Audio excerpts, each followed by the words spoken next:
मुख्य मुद्दा असा आहे की सरकारमध्ये जे कर्मचारी काम करतात त्यांची निवड ही लोकसेवा आयोगाकडून केली जावी, म्हणजे ज्याला पब्लिक सर्व्हिस कमिशन म्हणतात. मी आता आपल्या समोर फक्त एकच गोष्ट मांडणार आहे की महाराष्ट्र लोकसेवा आयोगाचे पंख जाणीवपूर्वक कापल्यानंतर त्याचे परिणाम काय होतात.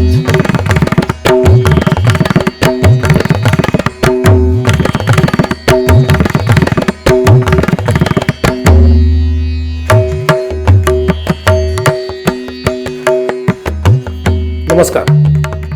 सर्वसामान्य कुठलाही माणूस जाणतो की कुठलाही सरकार किंवा शासन व्यवस्था आणि समाज नीट चालायचा असेल तर त्याला किमान 3 गोष्टींची आवश्यकता असते. एक म्हणजे स्थिर सरकार लागतं, दुसरं म्हणजे रीतसर पद्धतीनं लोकशाही पद्धतीने केलेले कायदे असावे लागतात, ती कायदे अंमलात आणणारी एक सक्षम अशा प्रकारची विश्वासार्ह, भ्रष्टाचाराने बरबटलेली नसलेली अशी एक शासन यंत्रणा म्हणजे नोकरशाहीची कर्मचाऱ्यांची यंत्रणा आवश्यक असते. आता इतक्या सामान्य गोष्टी या कुठल्याही लोकशाही कल्याणकारी खरं तर कुठल्याही सरकारसाठी आवश्यक असताना भारतामध्ये आणि विशेषतः महाराष्ट्रामध्ये जी परिस्थिती आहे ती जर आपण पाहिलं तर एक प्रश्न मनामध्ये येतो की खरोखर आपल्या देशामध्ये आणि आपल्या राज्यामध्ये सरकार अस्तित्वात आहे का. कोणाला वाटेल की हे मी अतिशय भडक अशा प्रकारचं विधान करतोय, परंतु आपण थोड्या जर तपशिलात आणि आकडेवारीत गेलो तर मी म्हणतो यातलं सत्य आपल्याला निश्चितपणे समजून येईल. आता आपण थोडीशी आकडेवारी बघूया. महाराष्ट्रामध्ये एकूण कर्मचारी संख्या किती आहे, म्हणजे मान्य किती आहे, रिक्त किती आहे आणि जी पद मंजूर आहेत, जिथं कर्मचारी होते परंतु ते निवृत्त झालेले आहेत अशांची संख्या किती आहे हे आता मी आपल्याला एका सूचीमध्ये दाखवतोय. तर आपल्याला असं दिसतंय एकूण मंजूर पद, त्याच्यातली भरलेली पद, मुळातच न भरलेली म्हणजे रिक्त पद, कर्मचारी गेल्या साधारण 8 ते 10 वर्षामध्ये जे निवृत्त झाले त्यामुळे रिक्त झालेली आणि न भरलेली पद आणि त्याच्यामुळे आज असलेली सर्व मिळून रिक्त पद किती आणि सर्व मिळून भरलेली पद किती याचा एक चार्ट आपल्या समोर मांडलेला आहे. आपण त्याच्यात काय दिसतं ते बघूया. महाराष्ट्र शासनामध्ये एकूण मंजूर पद 7,34,456 आहेत. त्यापैकी 2019 पर्यंत भरलेल्या पदांची संख्या आहे 5,81,525. म्हणजे मुळामध्येच न भरलेल्या पदांची संख्या येते 1,52,931 2019 पर्यंत अर्थातच. त्यामध्ये 2010 पासून ही पुढं त्या तारखेपर्यंत निवृत्त झालेले जे कर्मचारी आहेत आणि ज्यांची पदं भरली गेलेली नाहीत अर्थातच ते आहेत 2,89,464. म्हणजे महाराष्ट्र शासनाच्या डायरेक्ट ज्याला आपण म्हणतो प्रत्यक्ष सेवेमध्ये असलेली 4,42,395 एवढी पदं रिक्त आहेत. आता जिल्हा परिषदेमध्ये आपण येऊ. जिल्हा परिषदेमध्ये एकूण मंजूर पदांची संख्या आहे 3,64,348. त्यापैकी भरलेली पदं आहेत 3,17,386. मुळातच रिक्त पदं जी आहेत त्यांची संख्या येते 46,962. गेल्या 10 वर्षामध्ये साधारण निवृत्त झालेल्यांची संख्या आपल्याला उपलब्ध झालेली नाही. त्यामुळे रिक्त पदांचा एकूण आकडा मी 46,962 एवढाच घेतलेला आहे. म्हणजे एकूण महाराष्ट्र शासनाचा म्हणजे प्रत्यक्ष शासनाच्या सेवेत आणि जिल्हा परिषदेच्या सेवेत असलेले जे कर्मचारी आहेत त्यापैकी रिक्त पदं जी आहेत, जी निवृत्त झाल्यामुळे किंवा मुळातच न भरली गेल्यामुळे जी रिक्त आहेत असं दिसतं, त्यांची संख्या आहे ते 4,89,657. आता आपण एकूण मंजूर पदं दोन्हीची म्हणजे महाराष्ट्र शासन आणि जिल्हा परिषद यांची एकूण आकडेवारी जर पाहिली आपण तर त्या आकडेवारीमध्ये आपल्याला दिसतं की एकूण मंजूर पदं जी आहेत दोन्हीची मिळून ती 10,98,804 आहेत आणि त्यातली रिक्त आहेत 4,89,657. म्हणजे विचार करा, जवळजवळ 50% पदं ही रिक्त आहेत आणि 50% पदं रिक्त असताना हे महाराष्ट्र शासन काम करत आहे. विकासाच्या नावाखाली काही प्रशासन चालवत आहे. त्याची गुणवत्ता, त्याचा दर्जा आणि त्याचा परिणाम काय असू शकेल याचा विचारच न केलेला बरा, इतकी ही भयानक परिस्थिती आहे. शासन किती कमी कर्मचारी संख्येवरती काम करतं हे आता आपण आकडेवारीमधून पाहिलं. आता गेले अनेक दिवस शासनाकडून म्हणजे फडणवीस साहेब आहेत, आपले एकनाथ शिंदे साहेब आहेत, यांच्याकडून जोरजोरात घोषणा केल्या जातात की आता आम्ही 70,000 पदं भरणार आहोत, 11,000 आरोग्य सेवकांच्या पदांसाठी जाहिराती दिल्या जात आहेत, इत्यादी इत्यादी. आणि त्याचबरोबर आपण दररोज या बातम्या ऐकतो आहोत की परीक्षा घेतल्या जात आहेत, पेपर फुटत आहेत, परीक्षांच्या प्रत्यक्ष व्यवहारामध्ये भ्रष्टाचार होतोय, भ्रष्टाचार करणारे जे उमेदवार आहेत ते निवडले जात आहेत, अनेक उमेदवार प्रत्यक्ष त्या जागेवरती रुजू पण झालेले आहेत. हे सर्व आपण रोज वृत्तपत्रामध्ये वाचतो आहोत. मग प्रश्न असा येतो की रिक्त पदं एकतर आहेत, खूप जनतेच्या दबावामुळे आता तुम्ही भरण्याचा काहीसा थोडासा अंधुकसा निर्णय घेतलाय. म्हणजे ज्या वेळेला आपण पाहिलं की 4 लाखापेक्षा जास्त पदं रिक्त आहेत, त्यावेळेला त्यातली 70,000 पदं कुठेतरी भरण्याचा तुम्ही निर्णय फक्त घेतलाय. आणि अंमलबजावण्याची परिस्थिती काय आणि अंमलबजावण्याची पद्धती काय याबद्दल आपल्याला असं दिसेल की अगदी म्हणजे 1980 सालापासून आतापर्यंत कुठल्याही प्रकारची विश्वासार्ह व्यवस्थाच तयार केली गेलेली नाही. मुख्य मुद्दा असा आहे की सरकारमध्ये जे कर्मचारी काम करतात त्यांची निवड ही लोकसेवा आयोगाकडून केली जावी, म्हणजे ज्याला पब्लिक सर्व्हिस कमिशन म्हणतात, की जसं युनियन पब्लिक सर्व्हिस कमिशन आहे, UPSC ज्याला आपण म्हणतो, तसं राज्यांच्या पातळीला, प्रत्येक राज्याच्या पातळीला एक पब्लिक सर्व्हिस कमिशन हे नेमलं गेलं आहे. त्याच्यासाठी घटनात्मक काही तरतुदी आहेत. प्रत्येक राज्यामध्ये अशा प्रकारची मंडळ, त्याला आयोग म्हणतात, ते स्थापन झालेले आहेत. महाराष्ट्रामध्ये सुद्धा हा आयोग स्थापन झालेला आहे. परंतु या आयोगाचे पंख अत्यंत जाणीवपूर्वक हे कापले गेलेले आहेत, किंबहुना त्याला कधी पंख फुटूनच दिले गेलेले नाहीत. आणि म्हणून आपल्याला असं दिसतं की महाराष्ट्र लोकसेवा आयोग हा प्रत्यक्षामध्ये निर्माण केलेला असून सुद्धा त्याला पुरेसा निधी दिला जात नाही, पुरेसा कर्मचारी वर्ग दिला जात नाही, आणि हा कर्मचारी वर्ग नाही, त्याच्यामुळे महाराष्ट्र लोकसेवा आयोग कुठल्या परीक्षा फारशा घेऊ शकत नाही, अशी गोड तक्रार करून मग हे कर्मचारी भरतीचे जे अधिकार आहेत ते कधी जिल्हा पातळीला, कधी विभागीय पातळीला दिले जातात. आणि इतकंच नाही तर हे यांच्या परीक्षा, म्हणजे जे कर्मचारी भरती करायचे त्यांचे अर्ज मागवणे, त्यांच्या परीक्षा घेणे, ही सर्व जबाबदारी ही खाजगी कंपन्यांवरती सोडण्याचा खेळखंडोबा हा गेले 20-25 वर्ष चालू आहे. त्याच्यामध्ये नेमके कसे कसे घटनाक्रम झाले याच्या सगळ्या तपशिलात जाणं ही एक मोठी रंजक परंतु अत्यंत दुःखद आणि वेदनादायक अशी कथा आहे. मी त्याच्यात आता जाणार नाही. मी आता आपल्या समोर फक्त एकच गोष्ट मांडणार आहे की महाराष्ट्र लोकसेवा आयोगाचे पंख जाणीवपूर्वक कापल्यानंतर त्याचे परिणाम काय होत आहेत. त्याचे परिणाम असे होत आहेत की खाजगी कंपन्यांना, की ज्या खाजगी कंपन्या महाराष्ट्रातल्या वरिष्ठ IAS लॉबी जी आहे, अगदी चीफ सेक्रेटरी पासून ते सगळ्या विविध डिपार्टमेंटचे, विविध खात्यांचे जे सेक्रेटरीज आहेत त्यांची, हे उच्च पदस्थ IAS लॉबीमध्ये एक अशी लॉबी आहे की जी खाजगी कंपन्यांना हे कर्मचारी भरतीचं कंत्राट देण्यामध्ये अत्यंत उत्सुक आहे. ती मंत्र्यांना मिसगाईड करते, ती मंत्र्यांना जाणीवपूर्वक हे भरवते की महाराष्ट्र लोकसेवा आयोग ही गोष्ट करू शकत नाही, आणि खाजगी कंपन्यांनाही कंत्राट दिली जातात. आणि त्याच्यामधून हे सर्व भ्रष्टाचाराचे प्रकार जे आहेत ते भ्रष्टाचाराचे प्रकार आपल्याला दिसतात. त्याच्या काही बातम्या मी मुद्दाम आपल्याला पडद्यावरती दाखवतोय, त्या तुम्ही बघू शकता. आता कोणी असं म्हणेल की खरोखर महाराष्ट्र लोकसेवा आयोगाकडे जरी क्षमताच नसेल किंवा तर कुठल्या राज्यामध्ये, महाराष्ट्र सोडा, इतर कुठल्या राज्यात असं होतंय का? म्हणजे महाराष्ट्रा व्यतिरिक्त इतर कुठलं असं एखादं तरी राज्य आहे का की ज्या राज्यामध्ये लोकसेवा आयोगाकडून भरती केली जाते? प्रश्न बरोबर आहे. आपल्याला आश्चर्य वाटेल. आपण उदाहरण बघूया केरळ लोकसेवा आयोगाचं. स्वाभाविक आहे की खरोखर देशामध्ये अशा प्रकारे लोकसेवा आयोगाकडून विश्वासार्ह पद्धतीनं भरती कुठे केली जाते का? प्रश्न रास्त आहे. याचं उत्तर होय असं आहे. आणि त्या राज्याचं नाव आहे केरळ.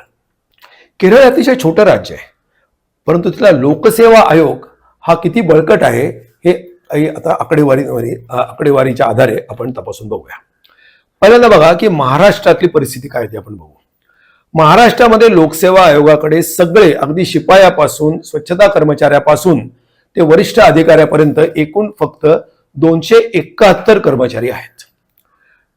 या आपल्या आयोगाचे जे सदस्य असतात, म्हणजे जे त्याचे चीफ डिसिजन मेकर्स आहेत, ते संपूर्ण जबाबदारी, ज्याला बोर्ड ऑफ डायरेक्टर्स एखाद्या कंपनीमध्ये म्हणलं जातं, तशा प्रकारची जबाबदारी असणारे म्हणजे आयोगाचे सदस्य यांची संख्या 15 आहे. म्हणजे कागदोपत्री 15 आहे. प्रत्यक्षामध्ये महाराष्ट्र लोकसेवा आयोग हा 5 किंवा 6 सदस्यांवरतीच कायम काम करत आलेला आहे, असा अनुभव आहे.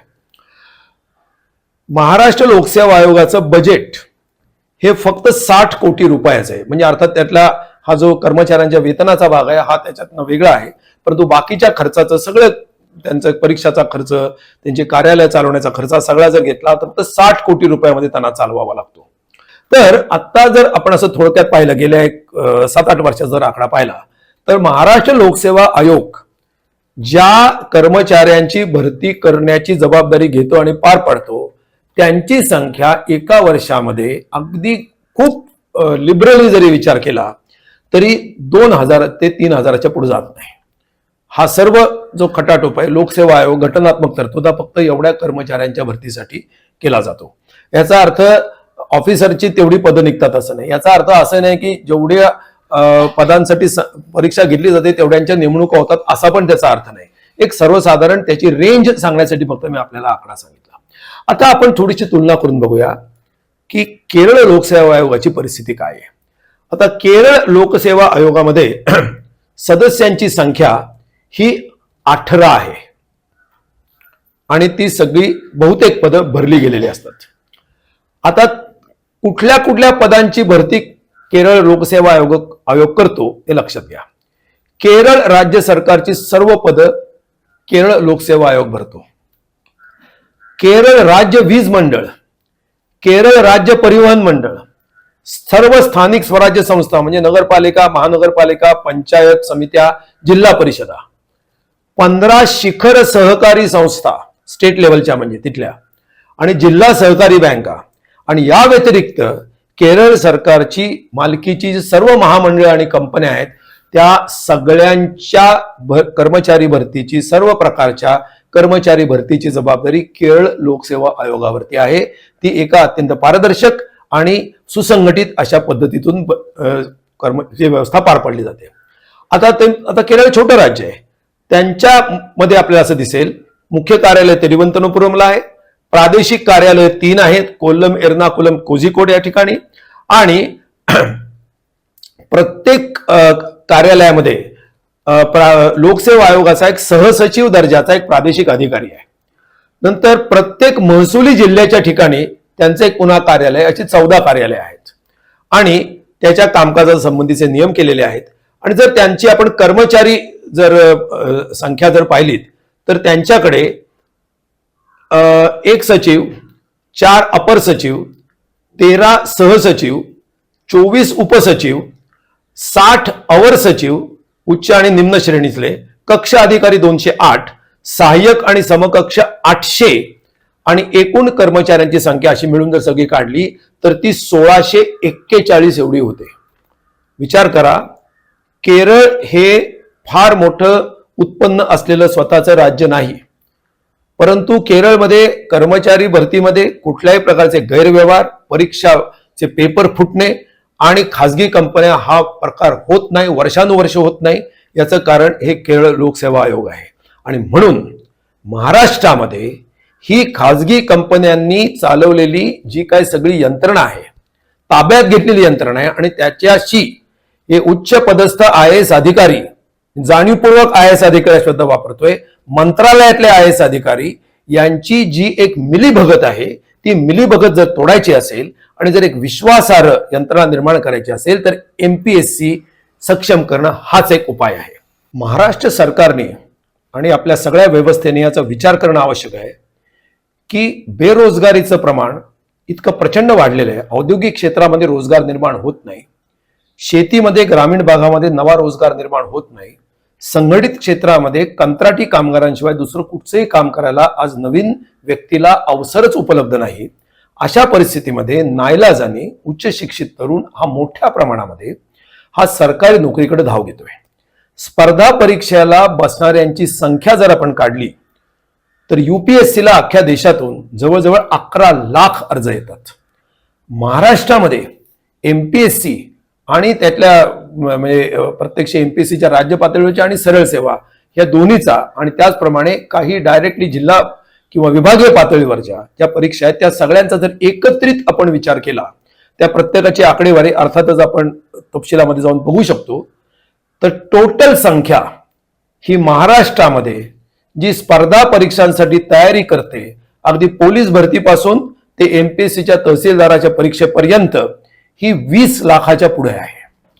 म्हणजे 20 लाखापेक्षा जास्ती तरुण आज महाराष्ट्रामध्ये हे आपल्या आयुष्याची अत्यंत मोलाची तारुण्यातली किमान 3 वर्ष खर्च करून प्रत्येकी काही हजार आणि प्रसंगी लाख रुपयाच्या फिया भरून आपलं जीवन सर्वस्व स्पर्धा परीक्षांमध्ये ओतत असतात. काही हजार सुद्धा नव्हेत, काही 100 जागांसाठी अक्षरशः वेड्यासारखे पळत असतात. त्यांना एवढं पळायला लावल्यानंतर, एवढी त्यांची दमछाक केल्यानंतर किंवा करत असताना त्यांच्याशी कोणत्या प्रकारचा दुर्व्यवहार केला जातो याची अनेक उदाहरणं वृत्तपत्रामध्ये आपण वाचलेली आहेत. सतत परीक्षा पुढे जाणे, पेपर फुटणे, त्याच्यातून नैराश्य पदरात पडणे, लाचखोरी करण्याकडे आणि ती लाचखोरीला अवसर देण्याकडे सरकारचा आणि खासगी सगळ्या यंत्रणांचा कल असल्यामुळे त्यांच्या ताटामध्ये अक्षरशः निराशेशिवाय काही पदरात न पडणे हे आपण सतत बघतोय, अनुभवतोय. याचं एक फक्त उदाहरण मी आपल्याला सांगणार आहे की महाराष्ट्र सरकारने, फडणवीस असतील किंवा त्याच्या आधीची सरकार असतील, यांनी अनेक प्रकारचे प्रयोग केल्यानंतर शेवटी खासगी कंपन्यांच्याच ताटामध्ये हे सगळं माप टाकलं. किती फी घेतली जाते आणि एमपीएससी कडे परीक्षा दिल्या तर किती फी घेतली जाऊ शकेल याची थोडीशी आपण तुलना करून बघूया. आता पहिल्यांदा मुद्दा मी फक्त फीचा बोलणार आहे. आज परिस्थिती अशी आहे, या खासगी कंपन्या ज्या प्रत्येक पदाला तुम्ही अर्ज कराल त्या प्रत्येक पदामागे प्रत्येक नोंदणीला 1000 रुपये तुमच्याकडून घेतात. म्हणजे एकच उमेदवार अनेक प्रकारच्या पदांसाठी पात्र असतो, त्याच्यामुळे अनेक प्रकारच्या पदांसाठी तो परीक्षा देत असतो. त्या डिपार्टमेंट असतील किंवा प्रत्यक्ष एमपीएससीच्या संदर्भातले असतील, त्यांनी अर्ज आता खासगी कंपन्यांकडे करायचा. म्हणजे मी एमपीएससी प्रत्यक्ष ज्या परीक्षा घेतात ते सोडून बोलतोय. प्रत्येक पदासाठी 1000, म्हणजे एक उमेदवार जर वर्षामध्ये 5 पदांसाठी जर परीक्षा देत असेल तर त्याला 5000 रुपये फी भरावी लागते. कंपनी एकच किंवा 2.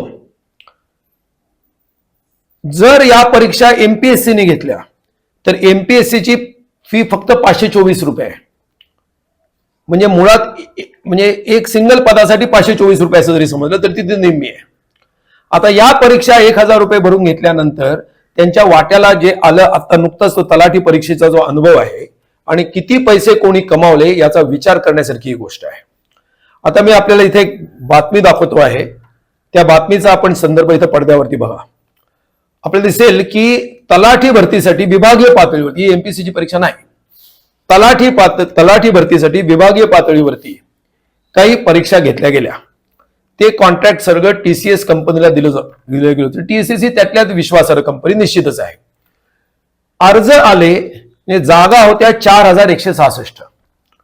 4166 अर्ज आले 10,41,713. प्रत्येकाकडून 1000 म्हणजे 1 अब्ज 4,17,13,000 रुपये हे टीसीएस कंपनीने गोळा केले.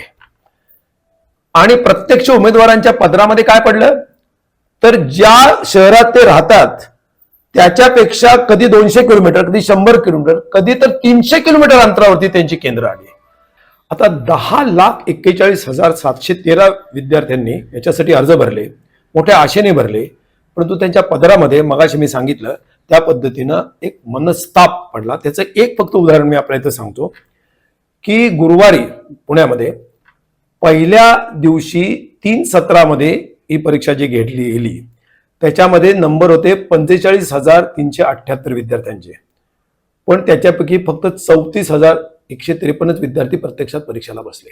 काही जेन्युइन कारणाने ऍबसेंट असू शकतील, परंतु एवढ्या मोठ्या संख्येने विद्यार्थी ऍबसेंट असणं याची कारणं त्यांच्या केंद्राच्या ज्या व्यवस्था असतील किंवा त्यांच्या केंद्राची ठिकाण असतील याच्यामध्ये महाभयंकर चुका झाल्या, हे जे विद्यार्थ्यांनी नंतर सांगितलं, ही कारणं असण्याची फार मोठी शक्यता आहे.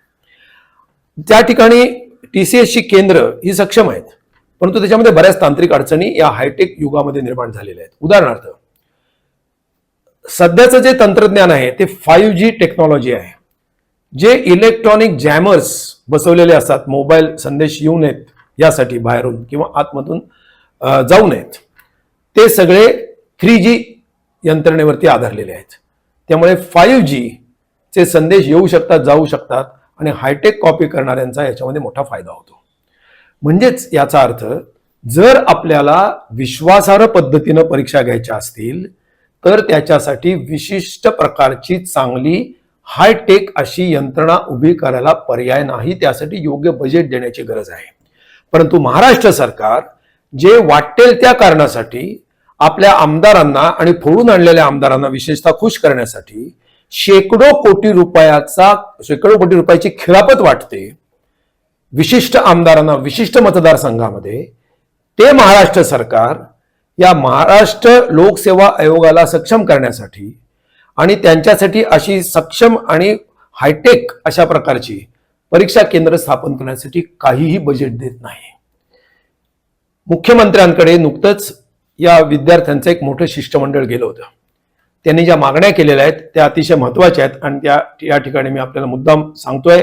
त्याचा विचार आपण करणं अत्यंत आवश्यक आहे आणि त्याला पाठिंबा देणं सुद्धा तितकंच महत्वाचं आहे. आपल्याला असं दिसेल की या शिष्टमंडळाने अशी मागणी केलेली आहे की 271 जे कर्मचारी आहेत ते 1500 करावेत. MPSC सदस्यांची प्रत्यक्ष संख्या 15 इतकी करावी. दरवर्षी त्यांचं जे बजेट 60 कोटी आहे त्यांनी फक्त 125 कोटी मागितले. खरं म्हणजे फार कमी आहे. ते कमीत कमी 60 वरून चौपट ते पाचपट वाढवण्याची गरज आहे. तिसरं, MPSCचं मुख्यालय हे उभारण्याची गरज आहे. त्याचप्रमाणे विभागीय कार्यालय आणि प्रत्येक जिल्ह्यामध्ये अशी परीक्षा घेण्यासाठी एक सक्षम हायटेक केंद्र मोठी की जिथे एका वेळेला 2-2, 3-3 हजार विद्यार्थी बसू शकतील अशी निर्माण करण्याची गरज आहे. आणि त्याचप्रमाणे त्याच्यासाठी सक्षमता वाढवण्यासाठी एक टेक्निकल कमिटी तिथं असण्याची गरज आहे. हे सर्व जर असेल तर या परीक्षा योग्य पद्धतीने होतील. परंतु आता महाराष्ट्र सरकारची भूमिका अशी आहे, खासगी कंपन्यांकडे आम्ही का जातो? कारण एकाच वेळेला अनेक म्हणजे हजारो विद्यार्थ्यांच्या परीक्षा घ्यायच्या असतील तर आमचा नाईलाज होतो. हे म्हणणं खोटं आहे. याचं कारण असं की जी पदं रिक्त झाल्यानंतर 5-5 वर्ष त्याच्या जाहिराती काढल्या जात नाहीत, त्याच्या भरतीची प्रक्रिया सुरू केली जात नाही, तो विलंब चालतो. परंतु योग्य पद्धतीने परीक्षा घेण्यासाठी जर 2-3 महिन्याचा विलंब झाला तो मात्र आम्हाला चालत नाही. अशा प्रकारचा कांगावा, मी अत्यंत जाणीवपूर्वक शब्द वापरतोय, अशा प्रकारचा कांगावा हे मंत्रालयातले उच्च पदस्थ IAS अधिकारी करतायत आणि मंत्र्यांची दिशाभूल करून ते खाजगी कंपन्यांना च्याच हातामध्ये कंत्राट कशी जातील आणि सगळे पैसे त्यांच्याच पदरामध्ये कसे पडतील अशा प्रकारची काळजी घेत आहेत. आणि म्हणून माझी महाराष्ट्र सरकारला नम्रतेची विनंती आहे, कळकळीची विनंती आहे की या मोठ्या आशेने तयारीने बसणाऱ्या या तरुणाईला, परीक्षांना बसणाऱ्या या युवा वर्गाची लाकडं तुम्ही तुमच्या स्वार्थाच्या आणि राजकीय पोळ्या भाजण्यासाठी चुलीत घालू नका. जर याच्यामधून यांच्या ज्वालामुखीचा स्फोट झाला तर आपल्या राज्याचं भवितव्य हे अत्यंत अंधकारमय असेल. ते आधीच राजकीय व्यक्तींनी पुरेसा अंधकारमय केलेलं आहे. त्याच्यामध्ये महाराष्ट्र शासनाची उरली सुरली विश्वासार्हता की जी नोकर भरतीपासूनच नष्ट होत आलेली आहे ती तरी निदान घालवू नका. ती वाचवण्यासाठीचा एक शेवटचा प्रयत्न म्हणून ही MPSC बळकट करण्यासाठीची जी काही मागणी आहे ती ताबडतोब मंजूर करा. त्याच्यासाठी युद्ध पातळीवरती प्रयत्न करा आणि महाराष्ट्र सरकारच्या मंत्रालयामध्ये जी IAS ची एक लॉबी आहे की जो MPSC कट करण्यासाठी किंवा खाजगी कंपन्यांकडे सगळं देण्यासाठी अत्यंत उत्सुक आहे, त्यांना खड्यासारखं बाजूला ठेवून या परीक्षा भरतीची सगळी प्रक्रिया अत्यंत रॅशनल, पारदर्शक आणि भ्रष्टाचार मुक्त करा अशी मागणी आपल्या सगळ्या विद्यार्थ्यांच्या वतीनं, जनतेच्या वतीनं मी या महाराष्ट्र सरकारला करतो आणि या ठिकाणी थांबतो. धन्यवाद.